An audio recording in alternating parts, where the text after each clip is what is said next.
After creating my not at all divisive romance tier list, I got bombarded with requests to take a look at a certain series. And since I'm a man of the people, I figured I should give it a look and see what all the hype is about. So without any further ado, this is Jeopardy! Horimiya is a romantic comedy manga written by Hiroki Adachi, otherwise known as Hiro, with art done by Daisuke Hagiwara. Adachi has had some staff roles on many other series like Monogatari and Akko and Bambi, as well as a lot of boys' love, and of course, Horimiya.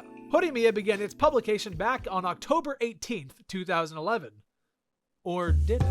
You see, back in 2008, Adachi began publishing a webcomic that ran from 2008 to 2011. That webcomic was called Hori-san to Miyamura-kun. Sound familiar?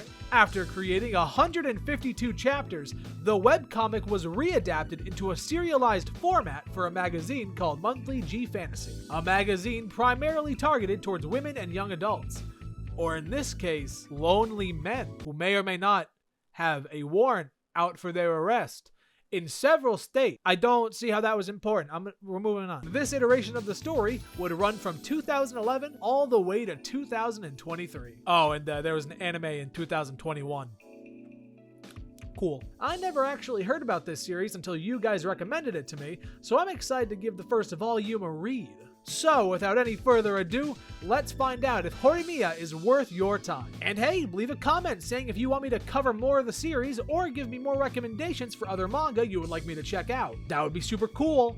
If you want to do that, do it. If not, well then don't fucking do it. I'm not your dad. And right off the bat, we meet one of our two main characters. This is Koyuko Hori, the classic pretty girl who everyone wants and she could care less. She is a student of class 3-1 at Katagiri Senior High School. From the looks of it, things are already way better off than they were in Fragrant Flowers School. Yes! Do it! We also meet her best friend and my personal favorite character so far, Yuki Yoshikawa, aka we have Ritsu at home. And then on the very next page, we meet number 2 of the main duo, Izumi Miyamura, a man often mistaken for an otaku since he looks like a fucking nerd. Getting right into it, this series does not beat around the bush with its themes. Unless you try to find out for yourself, you'll never get a glimpse of what someone else is really like. I mean, unless you take matters into your own hands, you know what I'm saying? You shouldn't listen to me. When Hori isn't at school trying to keep up her facade of Little Miss Perfect, she's at home being a classic single mom. Let me clarify, she's not actually a mother, she just has a younger brother, and since her parents work 24/7, it falls upon her to be the caretaker of not only him, but the house. This, of course, leading to her having to sacrifice her free time in order to dedicate more time to her family. She is hell-bent on making sure nobody sees her when she's in this mom mode, wanting to keep this side of her a secret from the world.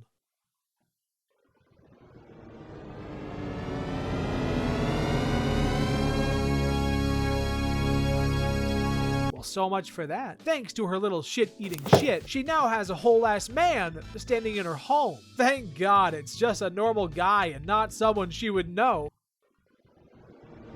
Personally, I would have just aired out the room. And here we have the main setup for the series. Hori has had her secret side exposed to her classmate, and vice versa. And to top it all off, her little brother has grown attached to him.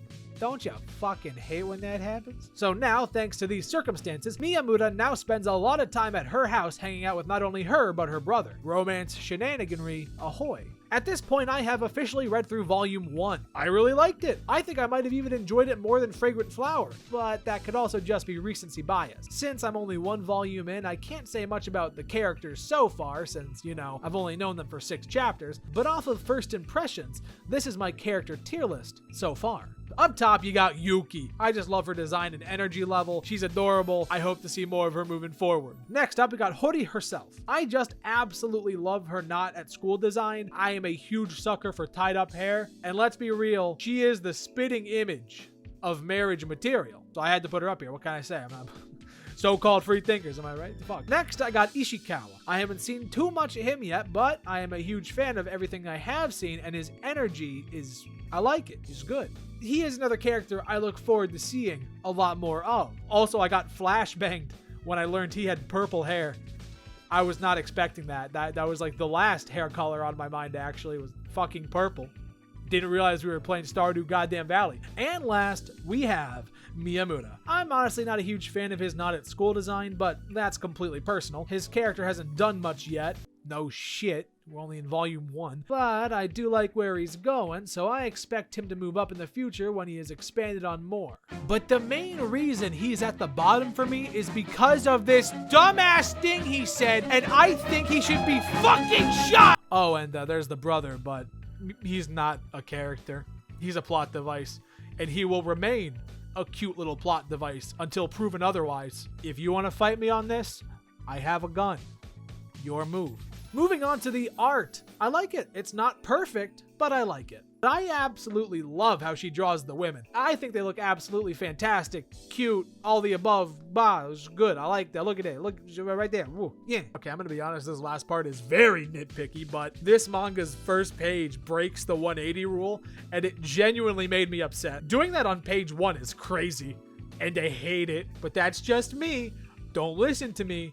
I play gacha games. To finish this video up, I will now talk about some moments that either stood out to me or that I enjoyed from Volume 1. Overall, I think the volume did a very good job on selling the manga and what it's going to be about. Hori trying to figure out Miyamura's name without asking, I just thought that was peak. Yuki and Kyoto, it's really anything with Yuki.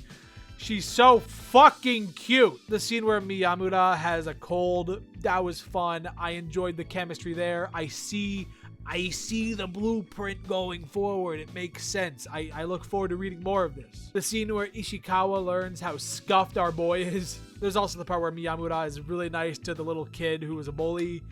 God, my heart. I think I might have been too harsh on him. Then I remember what he said, and I realized that everything is how it should be. But now it's your turn to tell me what you thought of the manga! If you read it. If you haven't read it, go read it and then let me know. But if you already know, let me know. That was the dumbest line of fucking dialogue. Leave a comment, let me know what you thought of the series, and also leave a comment if there is a different series you want me to take a look at, whether it be anime, manga, or hell, maybe even a video game. I don't fucking know. Thank you so much for sticking around. I love each and every one of you. I'll see you again real soon. Toodles.